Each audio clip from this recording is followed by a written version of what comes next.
It's September 27th, 2020, and welcome to episode 43.5 of the BABYMETAL podcast. We gather in the podcast Discord server on alternate weeks to discuss news and thoughts on the past and future projects of BABYMETAL. We invite you to join us, whether you're a longtime fan or have only just arrived. I am Paul, and I am joined by Kevin. Hello, everybody. And Callie. Hello, everyone. Okay, so we have a special episode here, episode 43.5, because the number 44 is significant to BABYMETAL, and the 10-year anniversary is in 2 weeks, basically. So we didn't want to burn 44 on this one. So yeah. So that therefore it is 43.5. It was almost perfect. Just needed to wait another week. Almost. Yeah. But maybe we can actually lead off this by talking about next time a little bit. So next time is episode 44. Next time is we'll be recording on October 11th, which is the day after the date that they sort of announced as being important to them early on. So, October 10th is supposed to be something. Something, maybe. But and October 11th is also the year anniversary of the forum. So it's kind of a big deal time. It's kind of crazy. It's already been a year from the forum. I know. Oh, it's gone so quick. It really has. Yeah. So we thought, I guess, that we would, that it might be a good chance to do a little reflection episode as well. So we were thinking that we could have you, the listener, write in with just sort of share with us your thoughts on the past year. It's a little bit reminiscent of the Kitsune moments that we did before, but focused on 2019 to 2020, the past year. So the time since the forum, I suppose. Right. You can include the forum. We give you permission to include the forum and maybe even some tour dates before that. It's been an interesting year. It's been 10 years. I'd like to hear people's thoughts on that. Yep. So you're not allowed to talk about 2 years, but you can talk about either 1 or 10. No, I think we had some really interesting responses last time, and I think this would be kind of a fun way to do it. It's sort of a momentous occasion. So definitely. By the way, I have a construction going on the like light rail thing outside my room here, so I'm hoping that doesn't make it through the microphone. But if you hear some construction noises, that's what that is. I hear nothing. Hello. Perfect. Hooray for modern technology. Hooray. So this time we have the actual sort of topic, to the extent that we have a topic on this episode, is the interview that they gave out with the Legend Metal Galaxy, the One set. We have a translation of that now, and we can talk through a little bit about what's in there. Otherwise, we have a bit of recent news. It's kind of light this time, so maybe it's also suitable for a 0.5 episode. Yeah. We had, now it was a little while ago as we're recording, but we had a couple of interviews that Herman Li did on his Twitch stream. So Herman Lee of Dragonforce talked both with Joakim Brodén of Sabaton and with Tim Henson of Polyphia.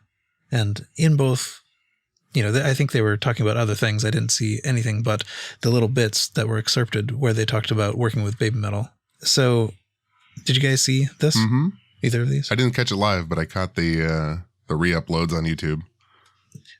Herman Li actually seems pretty engaging as a personality, but this didn't lead me to, subscribe or anything. But I think it would be interesting to watch him talk about this. Maybe also talk about Dragonforce.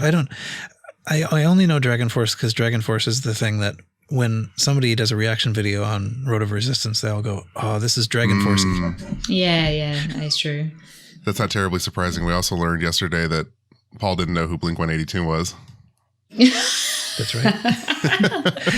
It's true. It's true. Yeah, we the Blink-182 is one of those names that I knew of, but yeah, I hadn't listened to it. Mm-hmm. So Kevin pointed me to a song that allegedly was like the most famous song of the past decade or something. And I know. So, though I would say it sounds a lot like other people that aren't them.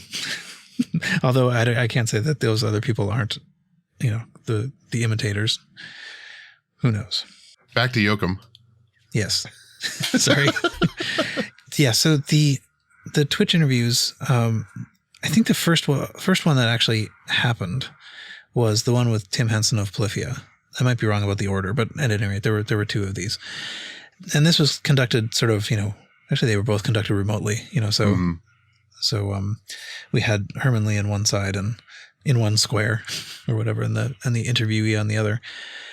I think it was interesting to hear really kind of behind the scenes process with no filter. Yeah. So this was not PR work. Yeah. So it was clear. I mean, when we heard from Tim Henson, it was fairly clear, I think, that he did not really know BABYMETAL in advance. He didn't really know much about like what was happening. He was just sort of contacted cold, and he sort of said, okay, I can do this for you. Mm-hmm. But he went on at some length to talk about how like he was really careful to wall this off and give it kind of the minimum amount of time. Like he didn't want to ever go back to it. He just did the thing and then sent it in. And it turned out that they took it. Like they didn't do anything further with it. They just took what he sent, and that was it. Which Herman Li was kind of surprised by. He's like, "Oh, really? We had to go back and forth." Like apparently the for the ones that Herman Li was responsible for, which may only have been Road of Resistance. I'm not sure if there were others, but apparently that had to go back and forth quite a bit. Yeah, he was just kind of explaining his process in that. And, I don't think it was disrespectful or anything.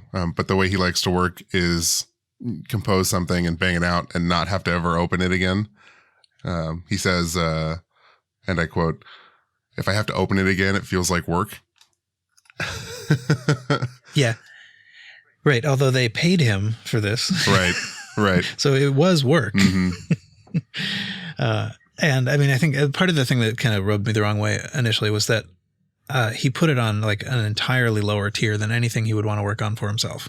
He's like, I do not want to open this again because it's going to take away time from my own stuff. Yeah. Which is artist gonna artist. Yeah.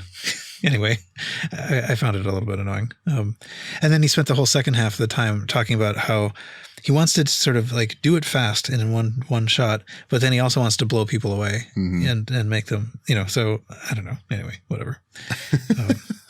But so, yeah, he talked another thing that was interesting about that was that he talked about the track that he got, where they had basically put some kind of like bad synthesizer in for where the vocals were going to be. And like he had this beta version track, and he made the guitars Polyphia E and then sent it back. Right.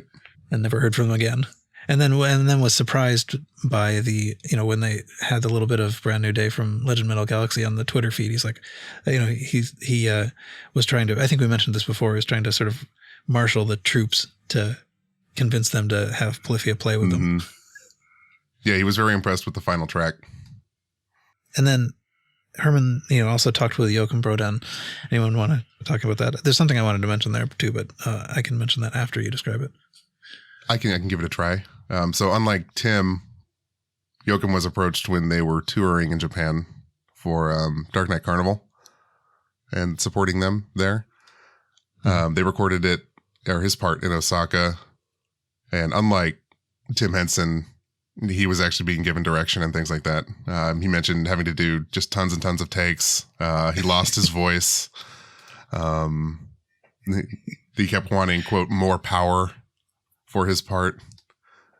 Sounds kind of like he was working for Stanley Kubrick or something. But he ended up thinking the song and video was weird, but he ended up loving it. Yeah. It was very complimentary of the whole band and crew and staff as well. Everybody being very professional, very nice. He did seem a little bit puzzled by the whole thing. Yeah, he did. Didn't he? But what I thought was cool, though, I think it was here that it's been a little while since I've watched it, but at some point, and it must have been here, Herman Li actually played a little bit of the track he got for, like he played his beta track for, I think it was Road of Resistance. So we got a little taste of like what they were working with to begin with, which was pretty wild. Oh, I missed that. If everybody missed that, I don't think I dreamt it, but it's possible that it was in some other video. But yeah, Herman Li has leaked a little bit more than would have been ideal in Koba's mind. Yeah. He's Herman Li. He can do what he wants. But yeah, no, I think I love hearing that stuff, like the process. I mean, like, you know, I like the immersive lore and whatever, but I actually really want to hear like just how they do it from a very practical level. Yeah, for sure. Anything behind the curtain is always interesting.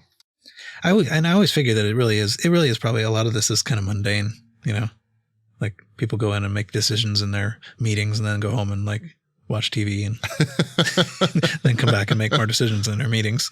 Even though it's often kind of tempting to give everything big significance about like the choices that they make, but really, you know, it's about, well, you know, the venue was open. This venue wasn't available on a Wednesday, right? And we needed a Wednesday. Anyway, so watch that if you haven't. I mean, each one is like 5 minutes long. They're really short. And I hope somebody's paying attention to the Twitch stream now so that if there are more things, we can hear about them. I am subscribed to him on Twitch, so if something happens, I'm ready. All right. Nice. Perfect. Okay, what else? Other news. This all seems very old.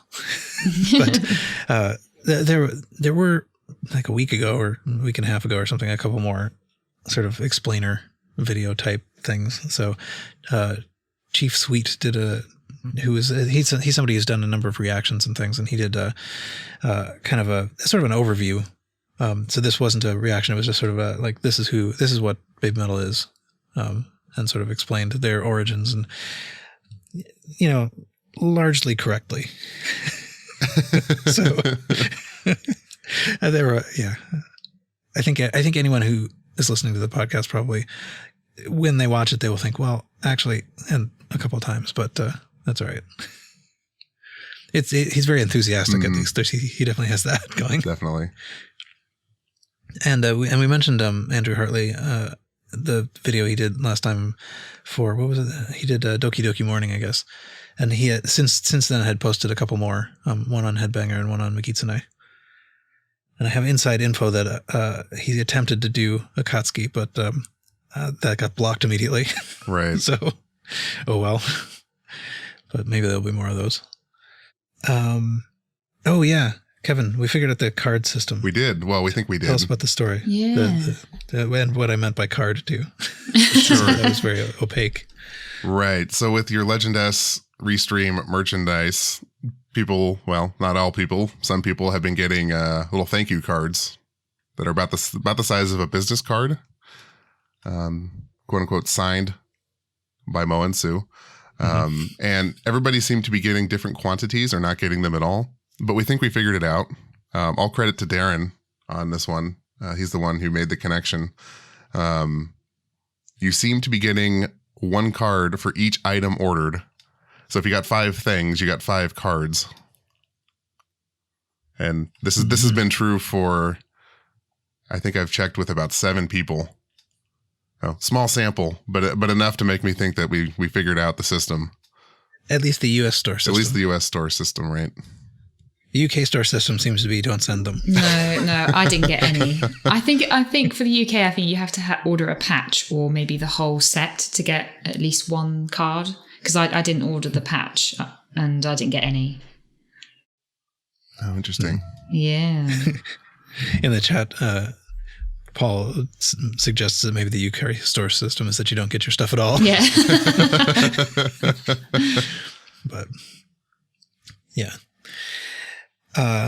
But yeah, I mean that certainly matches my card haul. Yeah. I have many. I still think, I think we talked about this last time, and actually that isn't even on the feed yet, but that you know, it really did seem like 2 would have been a sensible number to give to everybody, because then you could see both sides. But some people got 1, some people got 7. I think I got 7 because I bought a lot of stuff. But should send some to Callie. Yeah, exactly. I'm thinking we should probably do some sort of redistribution of wealth here. I only got 1 from A Smart. Yeah. They're kind of cool though. They're pretty small. Yeah, like I said, they're about the size of a business card. Maybe a business card plus 10%. 110%. 110% business card. Yeah. It won't fit in your wallet, but you're going to have trouble finding a frame for it. Yep. Yep. Okay, let's see. So there's a thing, I'll mention this quickly, even though it's going to be obsolete. But Katakawa, we talked about them. They're the publisher who are going to they're putting out this, I think it's like 220 some page music magazine book thing, commemorating the 10th anniversary of BABYMETAL. And they actually have released a cover. So we know what the cover is. We have a couple of new photos. Actually, yeah, there is a reason to talk about that. Although all of this, what's interesting about talking about any of this stuff is that, so we have the cover. We're about 2 weeks out from the actual release of the real physical magazine or book or MOOC.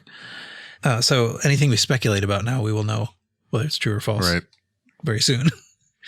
So if you're listening to this episode more than 2 weeks from when we record it, then this will all sound like nonsense. But that's okay. It's kind of fun anyway. So, but I guess we learned a fair amount. I didn't take notes on it, but we learned a fair amount about like some of the extra people that are going to get little like individual interviews, people that they've collaborated with. Mm-hmm. It's quite a lot. It shaped up to be a lot more than I expected it to be with the amount of people they brought on board to talk about it. Yeah, it really isn't. It's a big deal thing. So it's not just Koba and whoever that, what was that person's name? Demon somebody? Demon Kaka. Oh, right. But it's also like a lot of musicians and other people that they've collaborated with. Mm-hmm. Among the special guests, it says Yoshiki from X Japan. I think that's probably Tak Matsumoto from Bees. Yep. Rob Halford from Judas Priest. Slipknot, Dragonforce, Bring Me the Horizon, Mikiko Metal, and some other people whose names are written in Japanese that I can't immediately gather. But it's a lot. That's a lot of people. They're talking with all of the, featuring people. Mm-hmm. It kind of looks like. In the lower corner, it says, I think this says basically like 40,000 characters, long interview, spiritual message. I'm really excited. I don't know why, but I'm really excited for the spiritual message. We will all be enlightened. I know. I really want to know what that means. And they wrote spiritual message in English. Yeah. Long interview they wrote in Japanese, but maybe that's what it is. It's sort of like, if you speak Japanese, you understand all this is a long interview. But if you're a foreigner that speaks only English, then we're going to make you think that it's something more deep. And they have, so Callie, you pointed out something about the costume. Yeah. So I think the jewel or the gem around their neck, I think Moa's is the same from previous costume, but and Sue's gem is more like orangey, my amber. But if you look further down, you can see she has kind of like triangle shapes on her like chest on the top of the costume. So that is completely different. And it looks like they're going for like a gold theme. Mm-hmm. Yeah. And Moa's looks kind of different, but you can't really tell. You can see more of Sue's costume. So that's interesting. I assume that they've got these new costumes just for this kind of book thing. Yeah, or maybe they made them for whatever they were planning to do in October here. They probably have a ton of photos of them in their costume in that. Mm-hmm. Right. Yeah.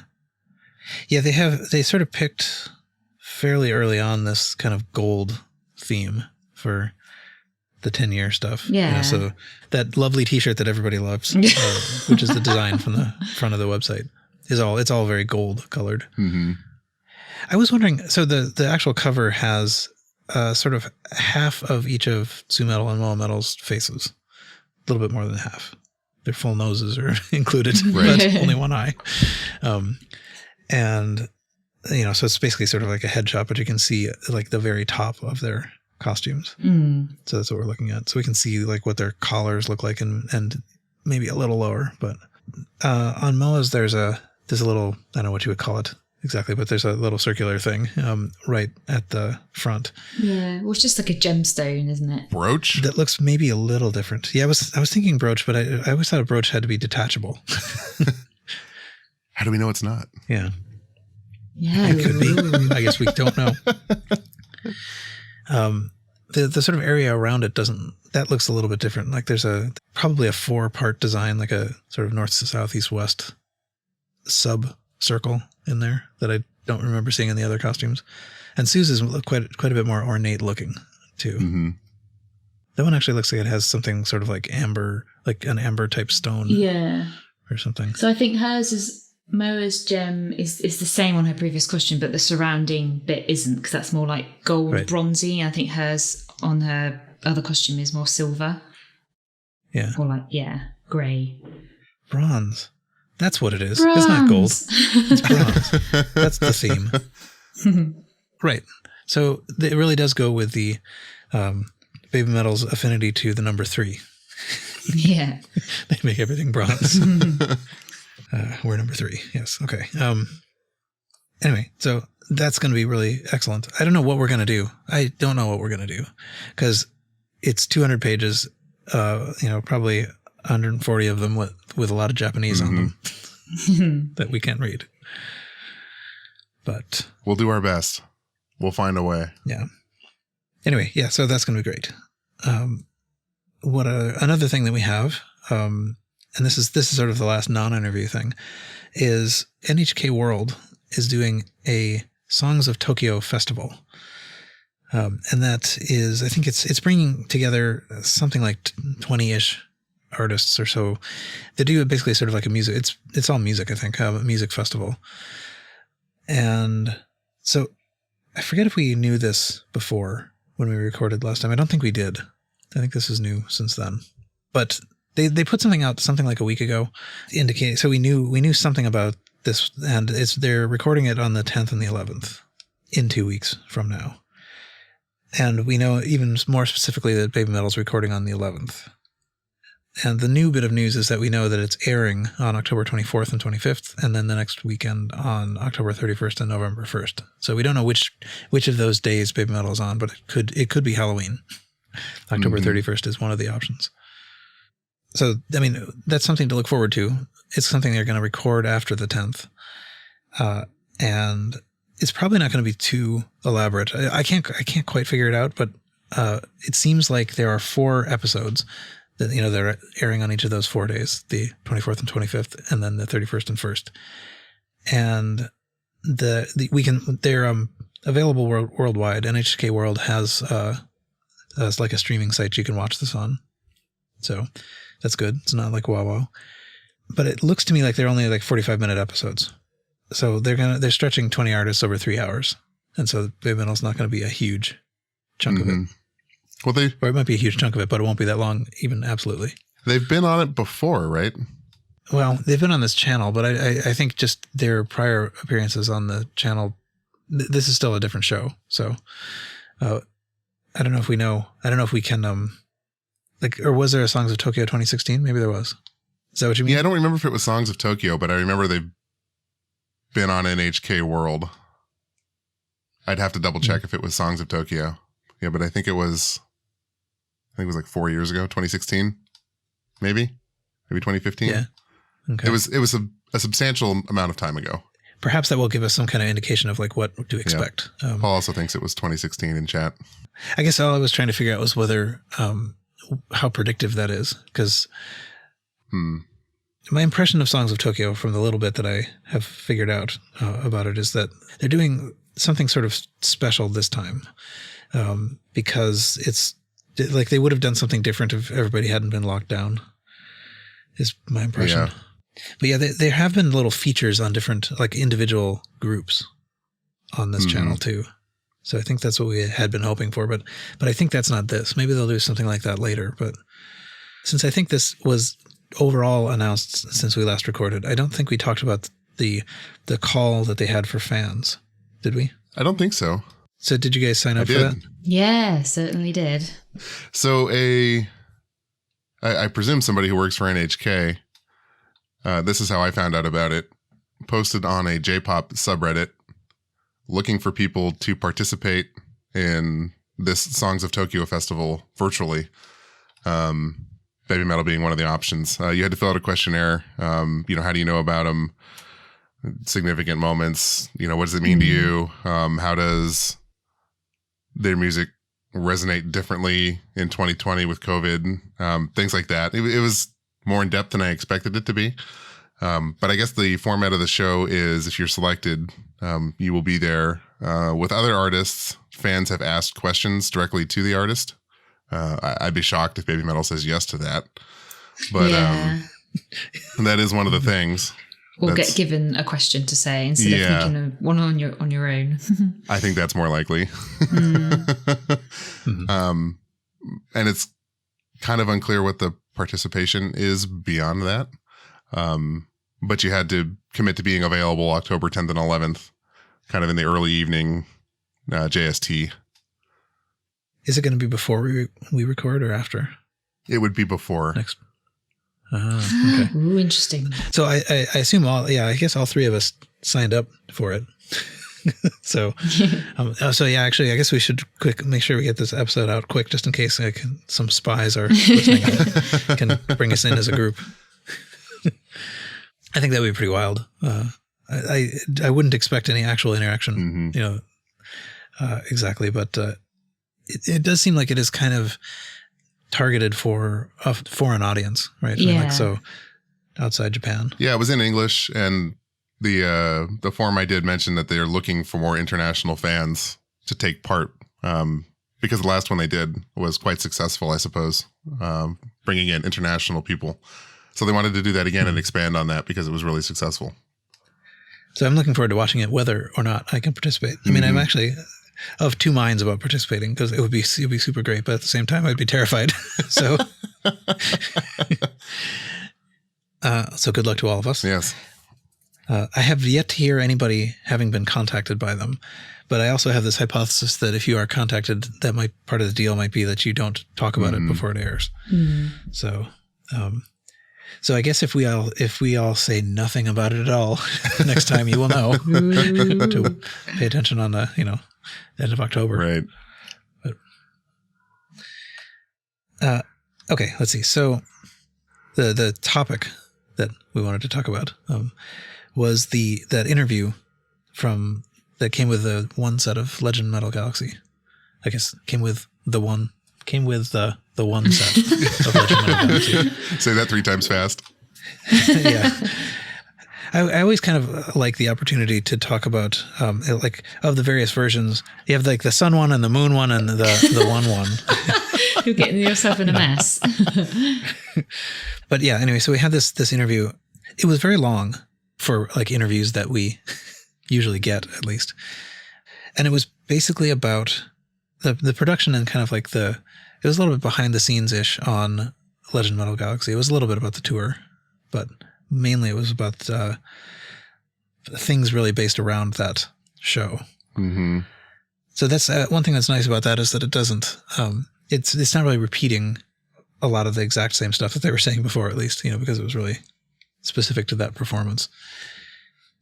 Is there anything that anyone wanted to lead off with? Obey. Yeah.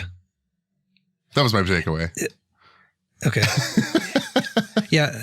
It was pretty interesting to see, like, so, Sue and Moa, sort of focused on different things, as you might have expected. But Moa kind of repeatedly, it was interesting that, like, there's kind of a theme that ran through Moa's discussion. One was, boy, this was a lot of work. Yeah, like we specifically try to make this look easy when it's very hard, but it was actually really hard. And I want you to know that it was very hard.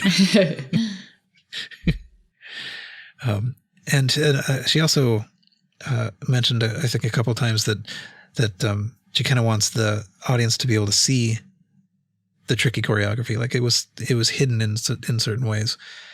So she mentioned this with respect to Homage and I, that like it's really a complicated choreography, and if you mess up, you bring down the whole line.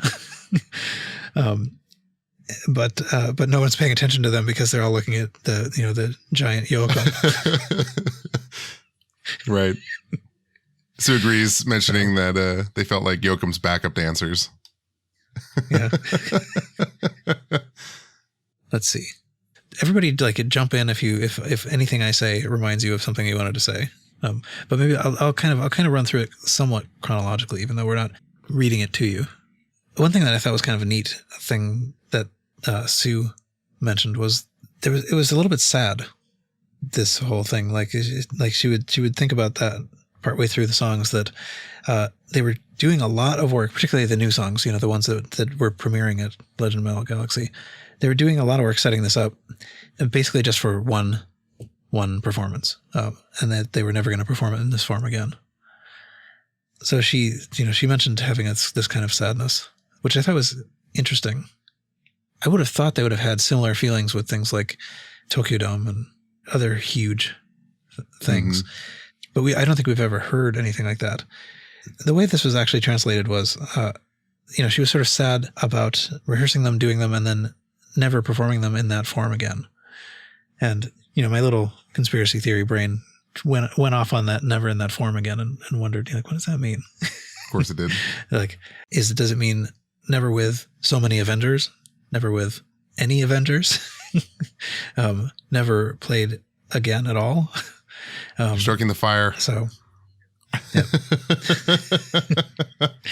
Anyway, I probably really, she felt like this after Tokyo Dome, or up to Tokyo Dome as well. And, nobody interviewed her about that, or she was younger or whatever.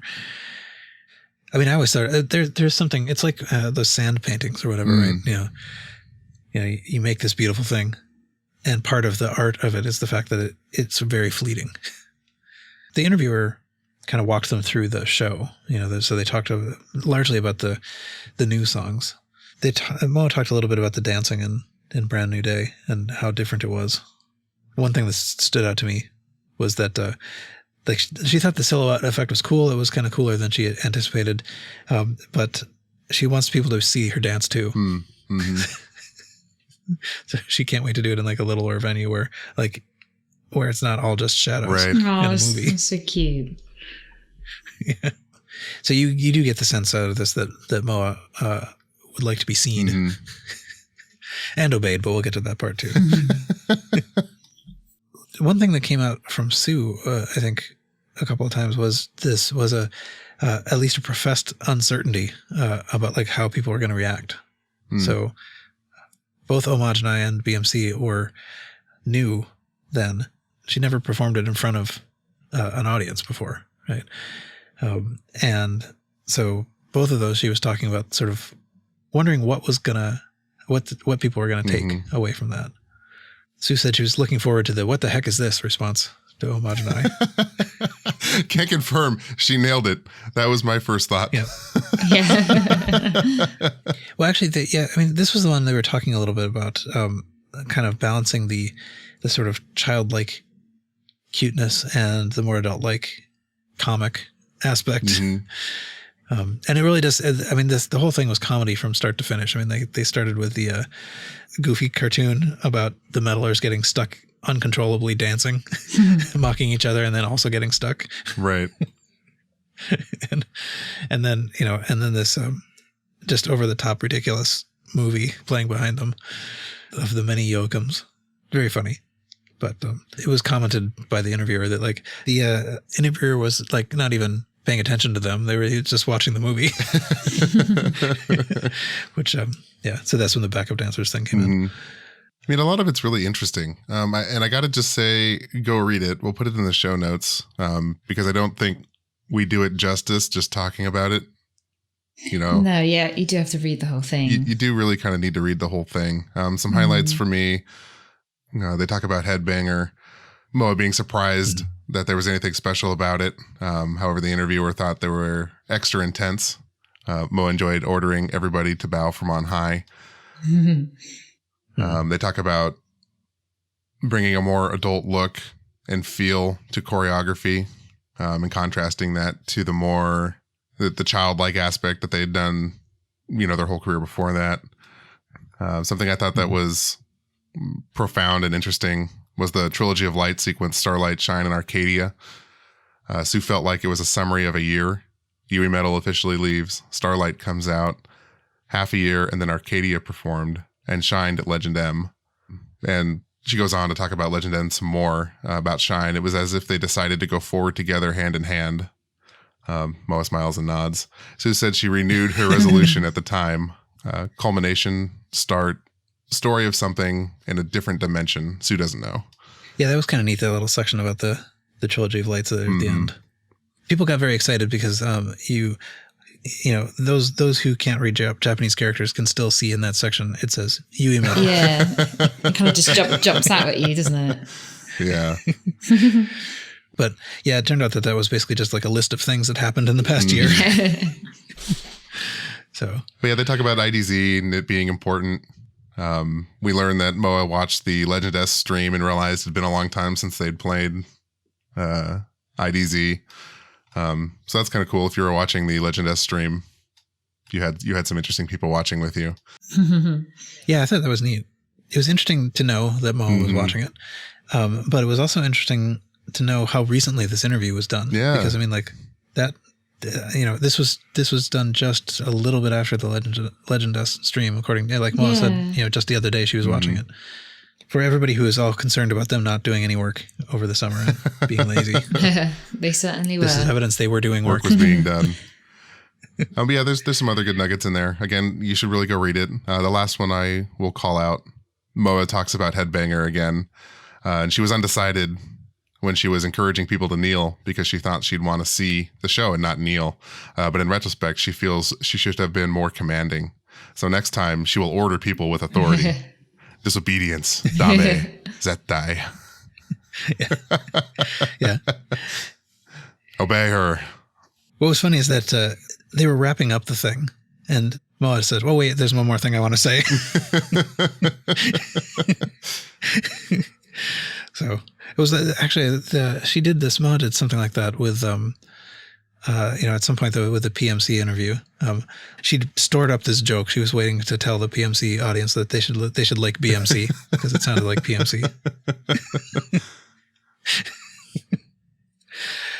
Yeah, it's pretty. You do really kind of get a sense of them as humans in a sense here. I mean, it doesn't get out of we still, you know, don't leave the BABYMETAL bubble, but you know, nevertheless, it does. You know, they do have some character.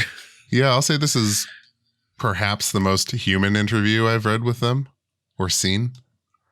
It doesn't feel produced, I guess is maybe the right word. It doesn't feel like somebody's looking over their shoulders saying you can't say that. And, you know, that might be completely inaccurate. You know, I'm sure there was still a team of people and they know what they can and cannot say. But it doesn't come across as hard as it maybe used to. So it does definitely feel more genuine. Yeah. And they had an opportunity to edit, of course, along the way. But and I'm just looking at my notes at this, and I attributed to Moa the thought, "Man, that was a lot of work. Good job, me." Which is, I think, a pretty good summary of what you were saying. That's a pretty good summary. But anyway, somewhere they were talking a bit about, like, sort of talking a lot about how to bring together the adult-like elegance and the childlike cuteness, and like it sounded, the way they talked about it, it sounded like they all talked about and thought about that a lot. You know, that this is really something that the whole team is thinking about and worried about and having ideas about and sort of like spitballing about. And so I think that may have been in particular with respect to Night Night Burn, which is that has an interesting history because that's old. That comes up in here too, that it didn't used to be this like Latin song, you know, but that's part of the adult part. And who knows what it used to be.